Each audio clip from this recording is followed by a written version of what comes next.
Welcome to the webinar. You have entered as a panelist and may now speak to any other organizers or panelists on the line.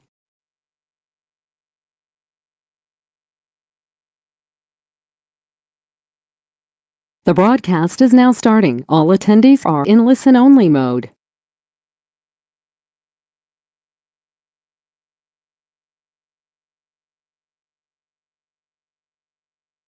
Good afternoon, Sean. Hi, Mark. Tim Trowbridge is on. Tim.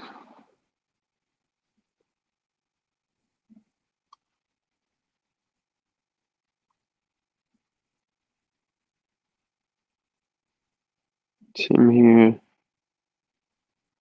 like we also have Phil, Mark are also on.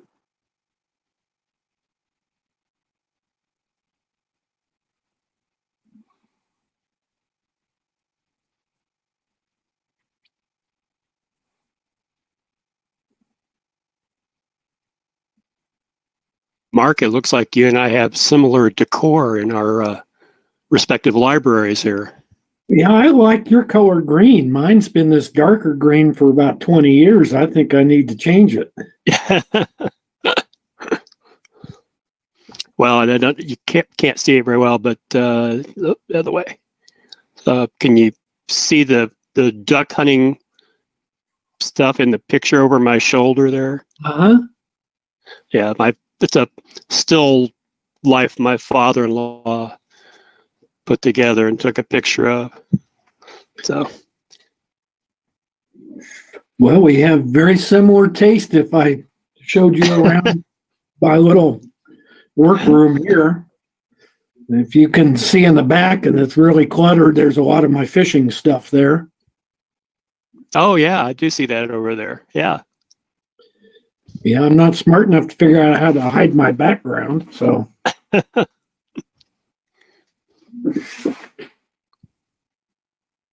Can you see my screen, Mark? Yes. Perfect.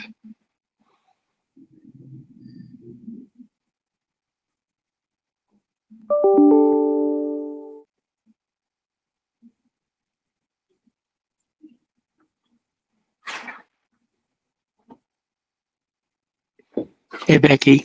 Hi, how are you? Okay. Missed your planning commission the other day. You know what I'm doing all day, every day? I am scoring grant applications for El Paso County. Oh, yeah. How's that going? Well, there's more than 1,000. It's actually very interesting to have an opportunity to look at thousands of financial statements for businesses right here. It's amazing. Like, but my brain hurts. And then the application closed yesterday at 5, and there's like all these applications that came in right at the last minute, and like it's shocking how little effort was put in. It's like, I can't want that grant more than you do. It's like there's a tax return and an interim and your ID and a W-9. It's like, it's not that much stuff, but it's like one guy, it's like he attached his sales tax license report. And it's like, dude, that is not a tax return. So I'm going through those right now, the ones that are to make sure that they really can't be scored. I mean, just because you don't have everything, it's like if you tried, we're really trying, but this is that's all. Yeah. But let's see. Yeah, I don't envy you that task, but I'm glad you're in there. I'm glad you're doing it. I'm pretty sure that all the businesses that you do wind up getting grants to will be very appreciative.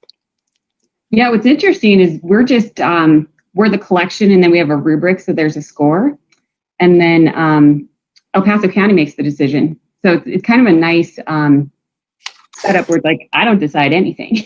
Like, so I think it keeps that. It's really the intent is to have consistently scored product and no favoritism, and I think that they're getting there. Like this process is set for that. So.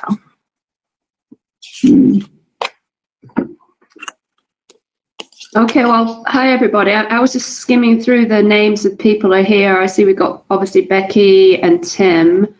We've also got Mark, Volchev, Phil Thomas, Ryan, Sarah, and that's it from the steering committee. So does that mean we have a quorum, Mark? How many did you count? I think we'll talk. 1, 2, 3. Just bear with me. 4, 5, 6, 7. I see 7 as well, Andrea. This is Tracy. So I think that is a quorum. Okay, great. Thanks, Tracy. Uh-huh. Okay, so you should all have the agenda. It's actually a handout on the screen if you don't have it handy. So our first and really only business outside of the Hazel Levine presentation is to approve the minutes from last meeting. So if you've looked at those, does anybody want to make a motion? Does anybody have any comments on them?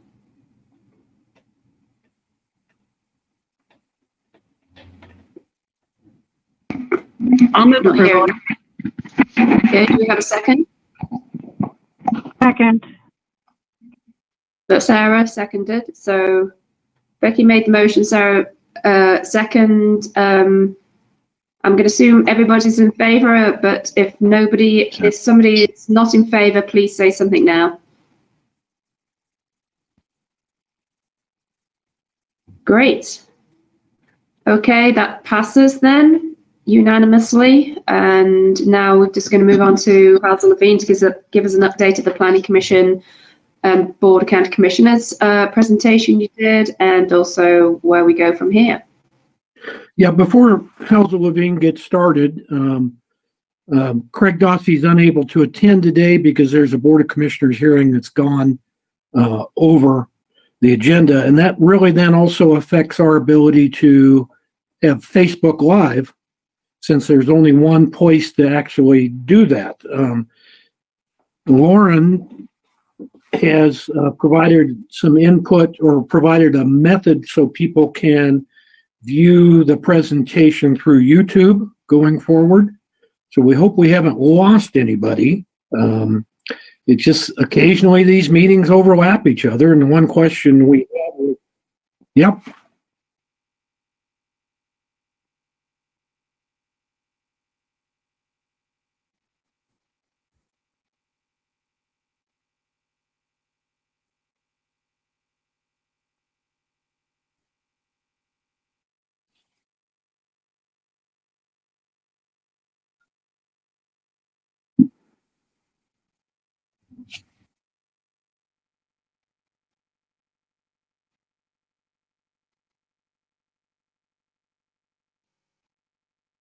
Oh, wow, that's correctly.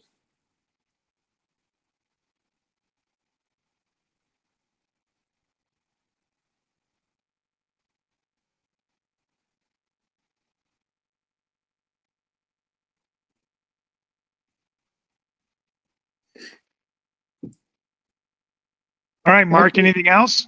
Well, one question that we've gotten from someone is why today's meeting was on a Tuesday instead of a Wednesday like we've had before. The reason that was done is that was kind of set up at our last meeting, the last advisory committee meeting, we set the time period up. So. Okay. Yeah, and I would add to that I don't think we've ever really had a 100% set time for these meetings. So it's not like we're going to meet every month at this time on a Wednesday. So it's always been fairly flexible and has been arranged. Initially, some were arranged in advance, but pretty much arranged at each meeting when we're going to meet next. So. All right. Okay, with that, what I'm going to do is we're going to go through, again, this is a pretty straightforward meeting. It shouldn't last a really long time. We wanted to make sure, though, that the advisory committee was up to speed. There's a lot of things that have been taking place over the last month or so, and we want to keep you abreast as to what's happened, what's currently developing, and sort of what the next steps are. So with that, We're going to go over, first we will go over what we presented to the board and to the Plan Commission last week.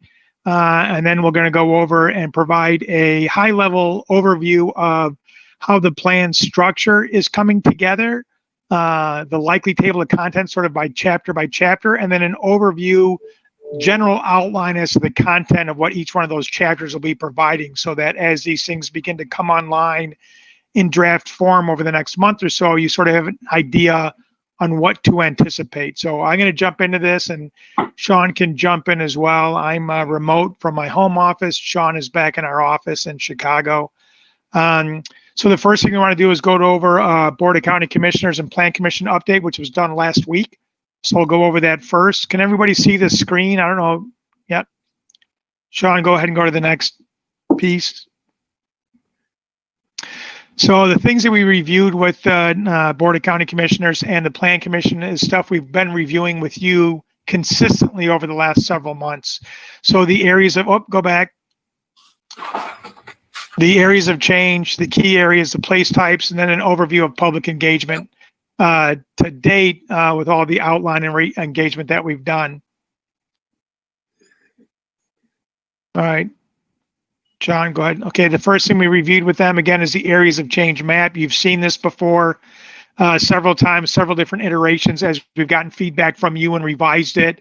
This is the one we shared with them last week. So the protected conservation areas in green, minimal change areas, the areas that are largely undeveloped now, minimal change, but areas that are currently developed, new development that are areas that are largely undeveloped now that will be newly developed going forward, and then transition areas in blue, areas that are currently developed now that may change or intensify in the decades to come. Some of the comments for this is, what are the other protected conservation areas outside of Pikes National Forest? And the other green areas largely are regional or county parks. Those are the other areas in green that they asked questions about. And then they asked the question, what is the difference between new development and transition? And again, new development are areas that are largely undeveloped now that will become or will likely become developed. Transition areas are areas that are developed to some degree now that will see redevelopment going forward. So again, new development is undeveloped areas that will become developed. Transition are areas that are currently developed that will go through redevelopment. And that was sort of the clarification question on areas of change. Next was the key areas map. So again, you've seen several different versions of this as it has evolved working with the advisory committee over the last couple of months. We shared this with them as well. And again, these are those things that transcend place types, that transcend local area planning, that transcend other sorts of boundaries. These are these key areas that really influence development and planning on the ground. And there are several different categories here that we've gone through with you in the past. So this map should look very familiar to you. And then the questions they had for this one were, what is the strip of land south of Sanborn Road? That is the Air Force Academy airstrip. Cane Ranch is not included as an uncommon natural area. And then what the 2-mile notification zone is around the military facility in the forest. Sean, you want to go back to that map, previous page? That's that. If you can move your cursor by, Sean, I don't know if you can or not. That is an additional training facility owned by the Air Force Academy. They were asking what that is. And again, customary to all military base or military installations, we have that 2-mile boundary around that. They just didn't know what that was. And then the other one I talked about was over there, Sanborn Road. That little strip, Sean, that's the other Air Force Academy holding that they asked what that was as well. All right. Next, we'll go to place types. So they only had minor questions. Next one, we reviewed with them what the land use distribution was over the place types, again, to give them a sense of this primary land uses versus supporting land use. And again, this is something you're very familiar with. So the place types are listed down on the left-hand side of the table. And your typical land use, the vernacular that people are used to in land use planning is across the top to show what is a primary and or a supporting land use as distributed among the place types. Next thing we reviewed with them was the place type map. Again, this is the map we've been working on for a long time with you. It shows all the different place types running from rural, large lot, suburban, urban, rural, regional centers, employment centers, regional open space, mountain interface, military, utility, and then incorporated areas. And then we'll go to their questions coming up. Or their comments were, this is more of a comment than a question. The light and heavy industrial is now classified under the employment center place type, which they really liked. Employment nodes fall under this area as well, again, which they liked. Why is entertainment within the military place type? This is largely reflective of what is on the ground. What the military says has to be a key part of their land use mix. And it also incorporates the potential for appropriate land use mix within the 2-mile radius or area outside of the military base installations. Where is utility? Utility is demarked on the map by a dark gray. So we had to go back to the map and then show them where these dark gray areas were. Then one specific question is, why is the new Amazon facility not an employment center on the map? And that's because the new Amazon facility is within Colorado Springs. So it's just shown up as in an existing municipal area, not the county planning area. So that's why it's not called out specifically as an employment center. So again, their questions and comments were pretty straightforward. They didn't have any really big issues with anything. It was mostly clarification questions and or support for something we had done, and them echoing the fact that they liked what we were doing. So all in all, it was received extremely well, and actually they had a lot of clarity with what we were doing and why, and agreed with it. So it was a good meeting, both for the Plan Commission and the county commissioners. And then the last thing was just the engagement piece from each. So, go ahead. So again, some of the key takeaways for engagement was there's sort of a mix between seems appropriate and stop building, and we've gone through this before. And then the preserve what's existing and protecting rural areas. Comments about the roadways or congestion and cannot support more development, so concern over emergency services. This is some of the key takeaways from the outreach we have gotten. Need to improve roadways and infrastructure conditions before we accommodate any growth. It's really not an either or. We're going to have to do both. And then the concern over limited water supply for current residents having water usage restrictions, and the concern that maybe new development in certain areas may not be able to be supported from a water distribution issue. So we just reviewed with the Plan Commission and County Commission. Those were some of the things that we'd been hearing from the outreach. So some of the comments and questions related to the feedback we got from residents was, coordinating annexation with municipalities can be difficult. That's a concern they had, and we acknowledge this, and Craig talked about this. We know that coordinating county planning and development and infrastructure is challenging to do as municipalities grow and annex or don't annex. That's a challenging thing to plan around or in the context of. We are working on language right now for the draft text plan that addresses this notion of planning in the context of multiple jurisdictions. We want to make sure at the onset of the planning document, people know that the county simply does not have authority to do anything it wants everywhere in the county, because municipalities exist and they have authority to plan within the municipalities. So we're crafting the language right now to try to address this at the very beginning of the plan document. And then wouldn't residents give themselves a greater voice and veto power if they were annexed versus being unincorporated? And the answer is yes, but some people would rather just be more autonomous and be in unincorporated areas anyway. So those are some of the comments that we received from the Plan Commission and County Commission. John or Sean, were there any comments relating to the public process rather than the actual input about how it was about the measures that had gone to engage the public, and were there any concerns about how COVID may have affected that ability? John? Yes, so I think Craig kind of set that up at the beginning before we went through this section, noting the difficulties that have been had so far up to this point during the pandemic related to garnering outreach. And he reiterated that once we're able to kind of meet in person and move forward with a more robust public engagement, we'll make that happen. But I think both the board and the planning commission understood and has experienced similar concerns and difficulties in their other meetings as far as public participation has gone as well. I think they recognize that we're doing everything that we can, and being aware of the fact that it's not ideal, but we're doing everything that we possibly can, and are eager to get to the point where we can do stuff a bit more traditionally. But they're understanding, but aware, I guess is the best way to put it. So with that in mind, what remind us again of the schedule then, of the overall schedule, and when you're anticipating having a draft plan, final plan. I just thinking of that in the context of, I'm not seeing any changes coming down the pipe in the next probably 6 months, or I don't know, certainly 3 months in terms of how meetings are organized. So will we ever actually get the opportunity to have a more traditional meeting before this is? It's a good question. In some places, the answer is we may be able to. It may not be everything that it needs to be, depending on the venue and guidelines in El Paso County and Colorado.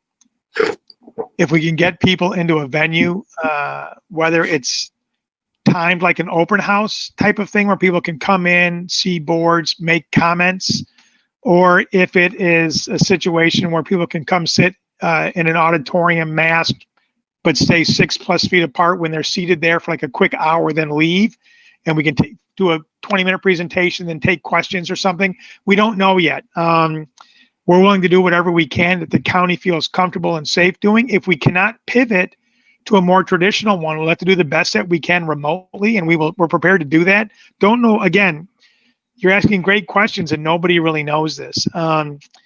The timing of it is we're working on the draft plan right now. The goal was to have a draft plan in place by the end of the year, with adoption taking place early 2021. So the goal was over the next 3 months to pull this draft together. Then we may be in a position to assess what the rollout of public engagement looks like once we have a draft in hand. So the draft will be developed between now and the end of the year. Then we'll have to assess sort of what our options are for rolling out a public engagement and approval process. We don't know yet. So I know Sean and I are just wrapping up a plan in South Carolina, and not knowing where this was going to head. And we ended up doing the steering committee meeting all remotely that we were supposed to do face-to-face. They said, well, things will get better by the time we get to the public open house. Well, they didn't. So we did, instead of one public open house, we did 3 virtual open houses. And Sean, what we had more than 40 people attend the first 2, and about 30 people attend the last one. So it actually worked pretty well. We had 3 of them over 3 days, gave people 2 evening or 1 morning option, 1 afternoon option, 1 evening option. It worked extremely well. So all said, more than 100 people participated with answering questions live and et cetera. And so instead of one face-to-face open house, we did 3 virtual, worked well. Things still didn't get better. So we pivoted to a virtual Plan Commission public hearing. Same thing, presentation via Zoom, fielded questions from the Plan Commission, fielded questions from the public at large, and people voiced their concerns. It was overwhelmingly well supported. But we fielded several comments and questions from the public at large, as well as the Plan Commission. And still with no end in sight, Sean and I are now getting ready for it to go to town council for adoption, all virtual. And we thought at each step of the way, well, we'll do this virtual, but next month we'll do, and it's never opened up. So we are about to finalize our first plan where none of the public outreach stuff for the last third of the plan was face-to-face. So we prefer face-to-face, but we'll do what we have to. But to answer your question about timing, the draft plan will be produced between now and the end of the year, with the adoption process starting at the beginning of 2021 and lasting a month or 2. All right, so let's go to the next part of this, John, if we can. Okay, so the next thing we want to go through is we're developing content right now. We have a meeting at the end of this week with Craig and Mark to go over some visualization components for the place types and 3D modeling that we're working on, which will be pretty cool.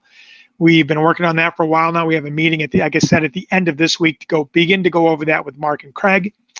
In the meantime, we've begun drafting chapters and specific recommendations for key areas of the plan or key elements of the plan. At the same time, content is coming in from both Tetra Tech, our environmental sub, and HBNA, our military liaison sub. So text and information is coming in from our sub-consultants, and we're drafting plan content right now. So the general overview of the likely layout of the plan will be these 12 chapters, and there'll be a 13th chapter more than likely implementation. But introduction, the county vision, goals and objectives, place types, housing and communities, economic development, transportation and mobility, community facilities and infrastructure, military, recreation and tourism, community health, environment and natural resources, resiliency and hazard mitigation. And then again, a 13th chapter will likely be implementation, an outline for how to roll this out over the next couple of decades.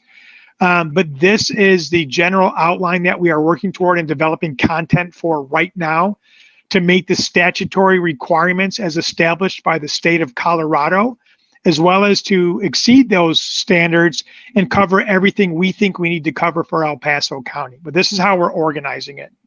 So with that, what I'm going to do is I'm going to turn it over to Sean and let him briefly walk through so you can hear someone else talk each one of these chapters and preliminarily the types of things we will be addressing and are beginning to lay out in each one of those. Not in high detail, but to give you a sense of how these chapters are coming together as they're being drafted right now.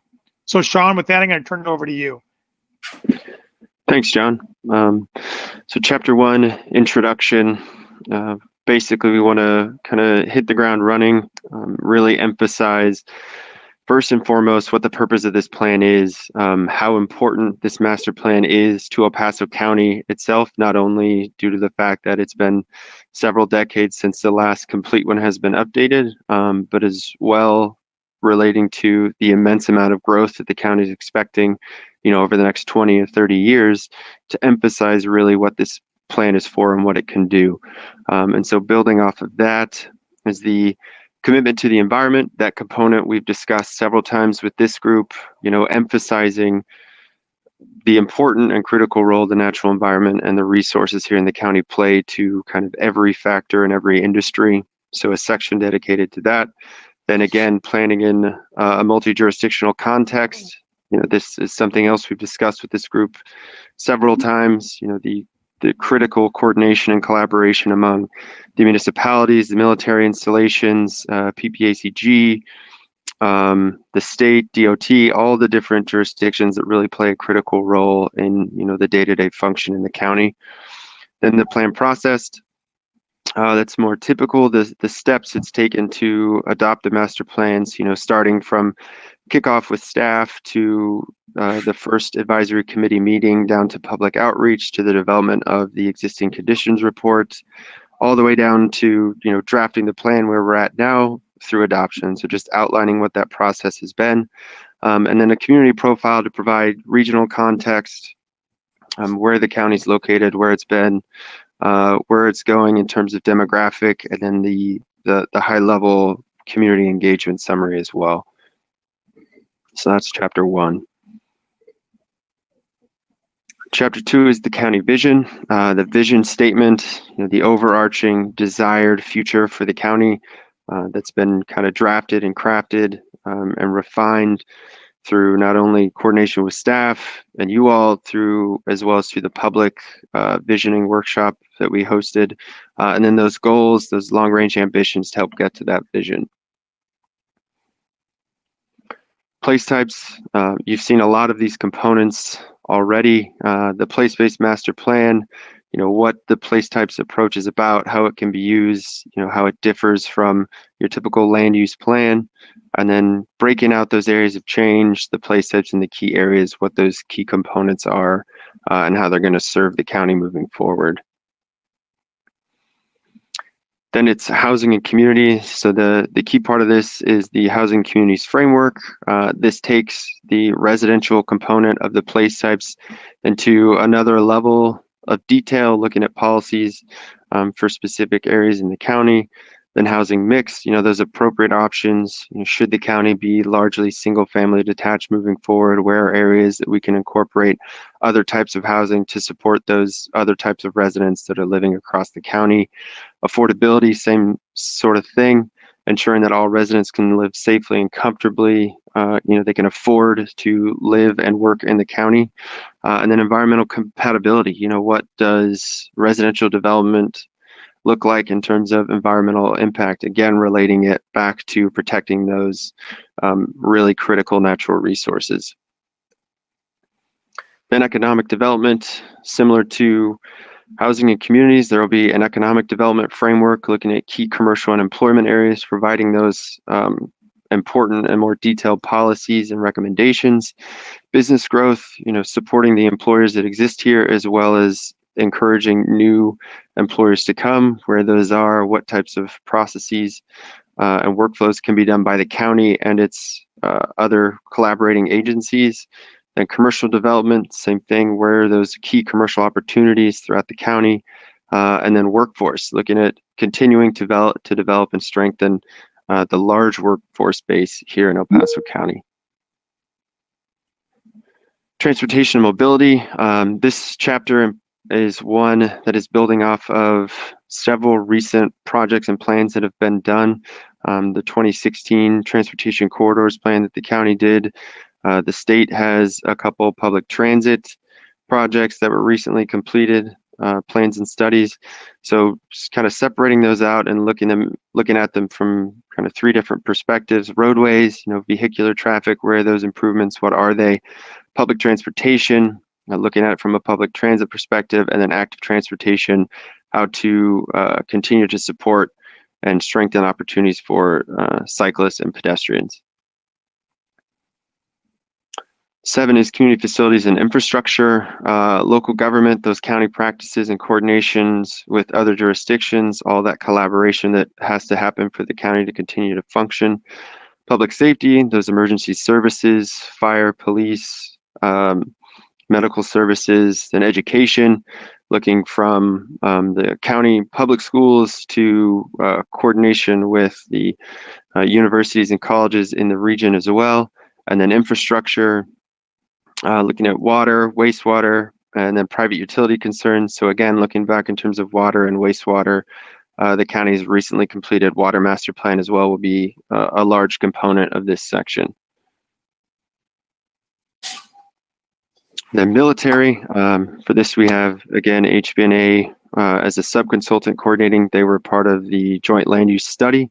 So pulling key relevant information from that, ensuring regional coordination among the different installations as well as with the county, and then looking at some specific recommendations for the individual military installations as well. Recreation and tourism, this one's pretty straightforward. It is a state requirement for county master plans and municipal comprehensive plans. It has to have a tourism component. So looking at park services and recreation opportunities, as well as continuing to build and strengthen the regional tourism industry.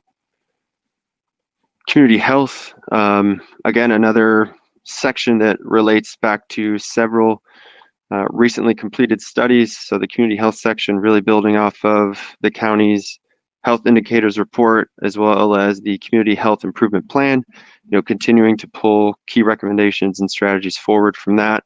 And then looking at another high level range of built environment, physical realm strategies that can address public health issues throughout the county.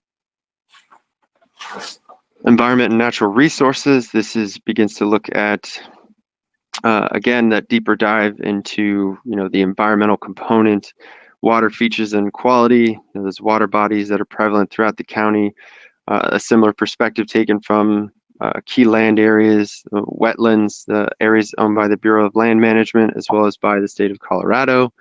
Wildlife is habitat protection and species management, and then waste management, looking at some refuse collection and disposal throughout the county, looking at where those landfills are, their capacity, like that. And then last is Chapter 12, Resiliency and Hazard Mitigation.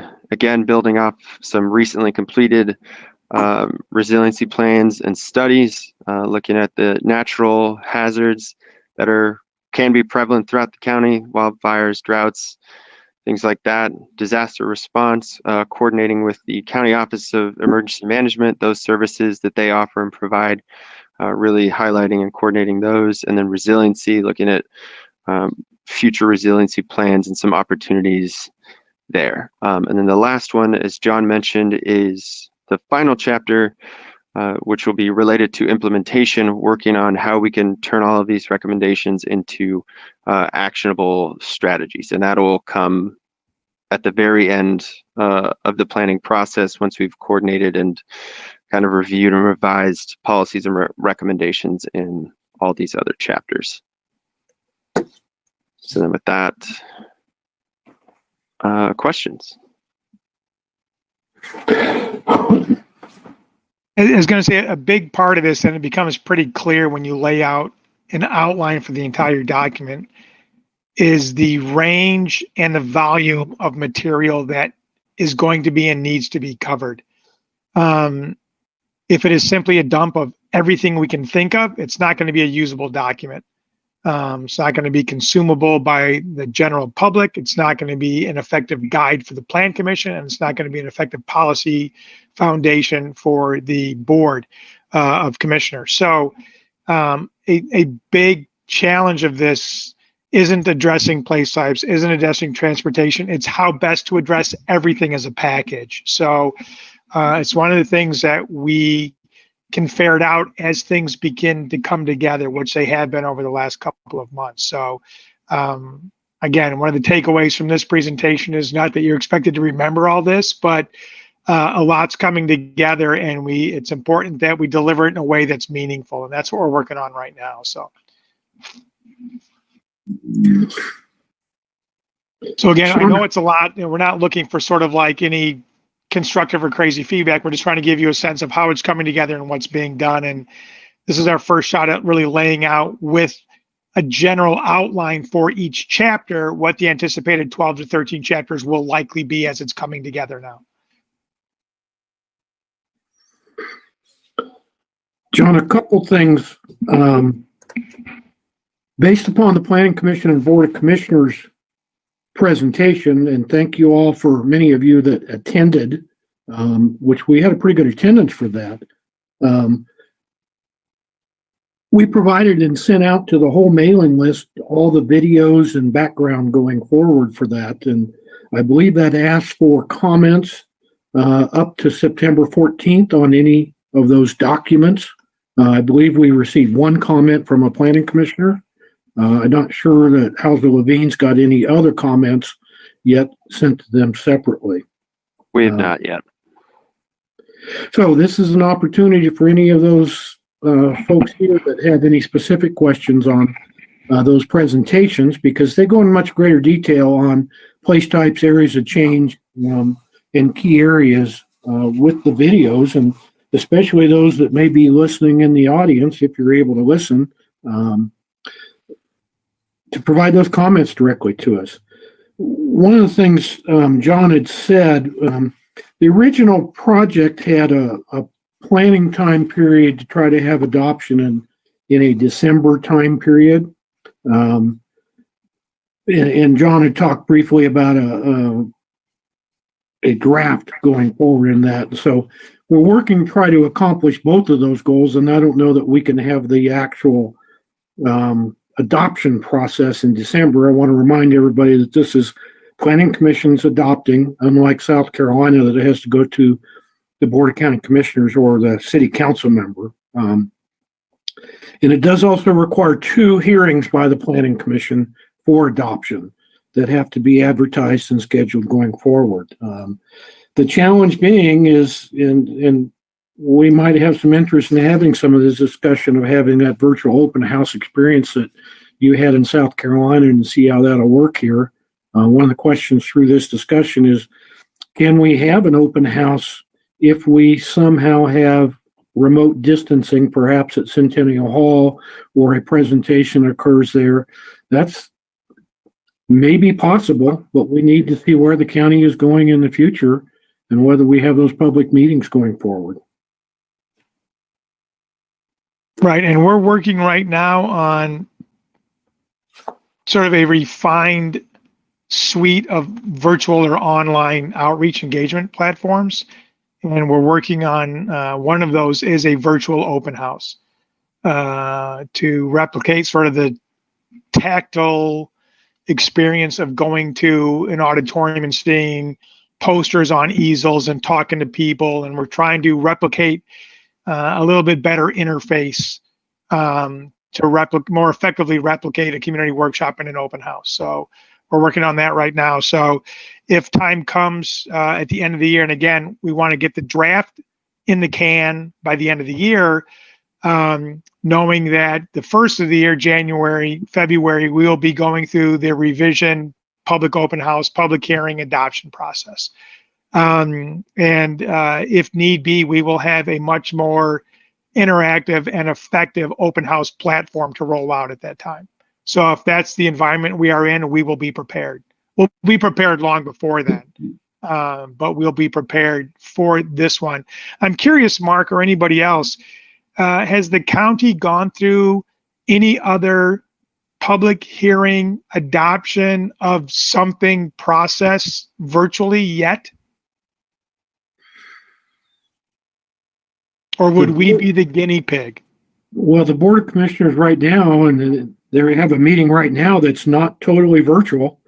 They have public input with people in the audience, with social distancing. I think Andrea's been at some of those meetings, Planning Commission as well. Lauren, if she's listening, may have a better idea of whether a total virtual meeting has occurred. But we're going to have partial. We have phone calls with people listening, and then they make their questions going forward or call in. Right, and we've since all this has happened, even here in the Chicago region, as well as other states. That's South Carolina is the exception. That's the only one that we've done that's 100% virtual that I'm aware of, Sean. All the other ones that I participated in have been a hybrid, where we have a reduced or restricted number of people physically present, some but limited, at a specific location like a council chambers, with people participating via different platforms, submitting their questions and fielding that. So with the exception of the South Carolina one, which is all virtual, most of the other ones, Mark, have been exactly what you have described, a combination of in-person and virtual.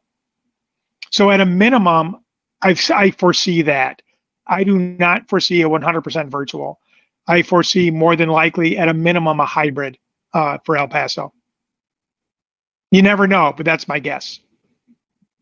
And if that's the case, are they letting people into the county building right now, Mark? Yes.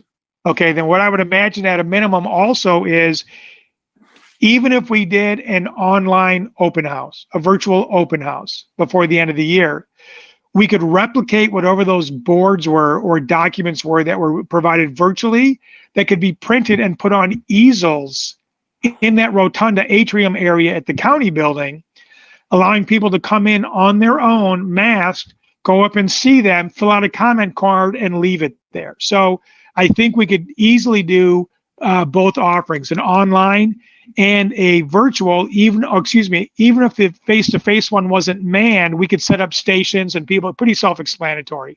So we can accommodate something that I think would be very effective.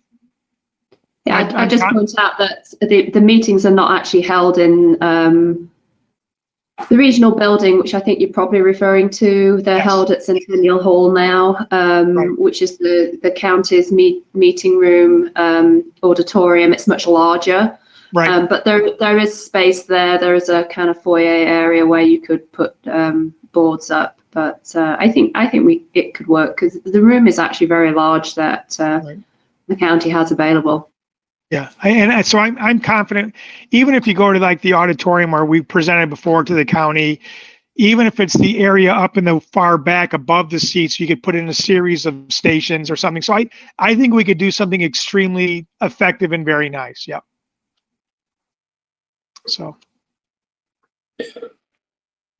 One I think. Go ahead. I think that takes us through anything that we've got right now in terms of what we're doing, what we've done, the timetable going forward. We don't have at this point, Mark, I believe, another date yet for this group to convene. I think as we get more material drafted, we will probably get a date set to put material out there for you to look at. Even if it's not a complete draft of the whole thing, it probably won't be. It may be another interim meeting to see some components done, even if the whole document's not done. Unless this committee wanted to set a date going into the future. But one of the comments we've gotten is it's hard to have a meeting unless there's some document to review going forward. Right. One of the other things, a comment that I think was addressed at the previous discussion was, I think everybody agreed that the joint meeting between the Planning Commission and Board of Commissioners was a good idea, and that perhaps that could occur in the future. One of the questions I've gotten is, has that been scheduled? Well, no, it hasn't been scheduled, because we're still trying to get to the process going forward now. I guess if I had my preference, it would be let our team work with the Mark and Craig and the others. And when we think we've got a substantial enough draft of something that warrants meeting with you, then we can reach out and try to schedule a meeting. I don't want to work toward an artificial deadline. There's so many variables that are coming together and orbiting around right now. But if we say, hey, boy, we've got the first 5 chapters really packaged up well, and while we continue to work on the next 5 chapters, let's have a meeting to review the first 5. So I think if our team can continue to work with Craig and Mark, and the county's team to develop draft material, when we get a package that's worthy of the time to meet in a meaningful way, then let's do that. I know we will have at least 1 or 2 of those meetings before the end of the year, but I don't know when they are as things come together. So I think when we have something we think is worthwhile to discuss, 1, we can set a meeting date. To Mark's point, we will get the material out to you ahead of time. Everything will be watermarked draft for discussion purposes only. So if anybody sees it, they won't freak out that it's the final, and we can discuss it. But I just don't know what that date is at this point in time. Does that agree with the chair?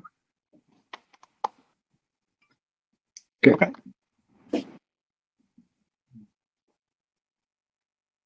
Great. I'd rather have a few meetings that were strategic and very constructive, even if they were shorter, than have one real long, overwhelming, and daunting one in December with everything. I don't want to do that. I'd rather take this out incrementally and be effective. So when we're to the point for the next meeting, we'll reach out. That works, I think. Okay, and then I was going to say, in the meantime, as always, if you have any questions or comments or thought, or you're, outdoor walking on the trail and you bump into a resident and they say, hey, you're on the advisory committee, did you ever think about X, Y, and Z? And like, oh, that's a great idea. Let Craig and Mark know and they'll reach out to us. So don't wait to the next meeting. If you have something you think we need to know, just reach out. So.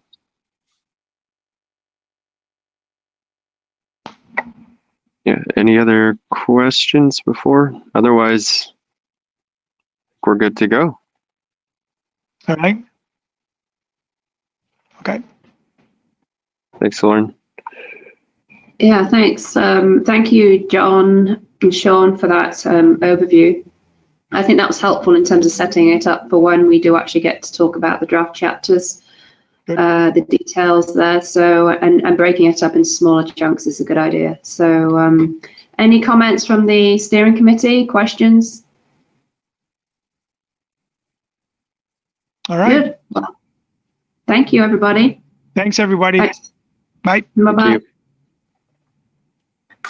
See you.